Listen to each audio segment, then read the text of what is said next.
안녕하세요. 로엘의 이태우 대표 변호사입니다. 안녕하세요. 이현아 변호사입니다. 변호사님, 저희가 지금 서초동에 있잖아요. 네. 한 정거장만 가면 이제 강남역인데 대형 사고 터졌습니다. 맞아요. 이 사건이 굉장히 특이한 게 무면허 운전이에요. 테헤란로에 대로에서 차들도 엄청 많은데 네. 무면허 운전으로 네. 7중 추돌 사고를 발생시키고 왔다 갔다 막 사람들이 막 붙잡더라고요. 이제 네, 문 열고. 굉장히 충격적인 사건이죠. 영장이 당연히 발부가 됐고 구속이 된 채로 검찰로 지금 송치까지 이루어진 상황입니다. 저희가 상담을 하다 보면 음주운전도 많고 무면허 운전도 많고 다양하잖아요. 맞아요. 보통 음주 단속을 걸려서 면허를 상실하게 되신 분들이 무면허 운전을 하는데 맞아요. 무면허 운전 당연히 불법이잖아요. 그렇죠. 네. 그리고 면허 정지 기간 중에도 운전을 하면 안 되는데 네. 만약에 정지 기간 중에 운전을 한 경우에는 그게 취소로 전환이 될 수도 있어요. 네. 단순히 면허 없이 운전한 경우에 처벌이 어떻게 되죠? 무면허 운전은 처벌이 약하다고 생각하는 분들이 많아요. 네. 생각보다 그렇지 않고 징역형 처벌까지 있습니다. 그럼요. 1년 이내 징역이나 300만 원 이하의 벌금 네. 처벌을 하게 돼 있고 또 죄질에 따라서는 당연히 집행유예나 실형까지도 선고가 될 수 있는 사건이죠. 실무적으로 보면 무면허 운전이 좀 더 비난 가능성이 높은 것 같은 게 맞아요. 무면허 운전은 그 무면허 운전을 할 때마다 사실은 고의를 갖고서 맞아요. 하는 거잖아요. 법을 위반해야겠다는 그런 생각을 가지고 확정적인 고의를 가지고 하는 네. 문제이기 때문에 말씀하신 대로 비난 가능성이 더 높다고 볼 수도 있어요. 무면허로 운전했을 때 동승자도 같이 처벌되는지 궁금하거든요. 일반적으로 동승자가 다 방조로 처벌받는다 이렇게 볼 수는 없지만 만약에 무면허 운전을 하는 것을 알면서도 같이 동승을 했고 어느 정도 무면허 운전을 하는 것을 도와주거나 일조한 부분이 있다 그러면 네. 당연히 방조로 처벌받을 수 네. 있죠. 음주운전이랑 비슷합니다. 면허가 없는데 심지어 음주운전까지 했다. 어떻게 되는 거죠? 굉장히 그런 경우가 많아요. 당연히 가중처벌을 받을 수밖에 없고요. 구속까지 될 수 있는 사안이라고 보는 거죠. 아무래도 이제 무면허 운전과 음주운전이 결합이 되면서 경합범 가중도 들어가니까 그렇죠. 이제 아무래도 이제 구속 수사나 구속 기소돼서 실제로 실형까지 선고될 가능성이 많다. 굉장히 높습니다. 네. 네. 두 개의 범죄를 한 번에 저지른 거라고 보시면 돼요. 무면허 운전은 비난 가능성이 굉장히 높지만 불가피하게 무면허 운전을 하셨던 분이 저희 의뢰인 중에 계셨어요.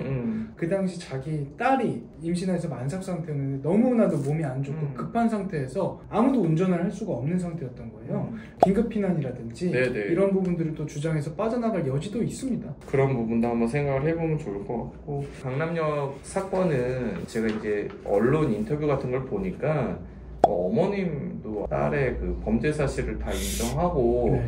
자식 잘못 키워서 죄송하다 이렇게 또 하고 당사자도 일단 범행에 대해서는 일체 인정을 다 하더라고요. 근데 무면허 운전이라는 거는 면허가 있냐 없냐라는 객관적인 네. 사실로 정해지는 거고 어떤 다툼의 여지가 있는 부분은 아니에요. 그래서 그렇죠. 당연히 인정할 수밖에 없긴 한데 방금 말씀하셨던 것처럼 반성하는 태도라든지 네. 가족들이 나와서 모두 다 시인하면서 피해자들에 대한 뭐 사죄를 하고 피해 회복을 얘기를 한다든지 이런 부분들은 정상참작 사유로서 당연히 긍정적으로 기능을 할 겁니다. 어쨌든 강남역 대로변에서 너무 큰 사고를 여러 번 냈기 때문에 결국 구속이 될 수밖에 없는 네. 당연한 수순이네요. 맞아요. 이분이 더군다나 면허가 없기 때문에 보험가입도 안 돼 있는 상태거든요. 그렇죠. 그럼 처벌을 받을 수밖에 없는 거고 그리고 앞서 말씀드렸다시피 이분이 이미 교통사고를 한 번 일으키고 도주를 한 상태였어요. 사실상 뺑소니죠. 그렇다면은 특가법상 도주치상에도 해당하고 이건 형량이 굉장히 높거든요. 선처받기가 굉장히 어려운 사안에 해당하긴 합니다. 대부분 성인들이 운전을 많이 하시는데 보험 가입이 돼 있고 요즘은 보험회사들이 초동 조치를 잘 해주시는데 조금 이제 구별해서 설명을 드리고 싶은 게 보험회사는 어쨌든 보험금과 관련된 업무를 하는 거기 때문에 기본적인 합의라는 게 민사상의 어떤 손해배상을 전제로 해서 합의를 하는 거지 이것이 꼭 형사사건이랑 연결이 돼서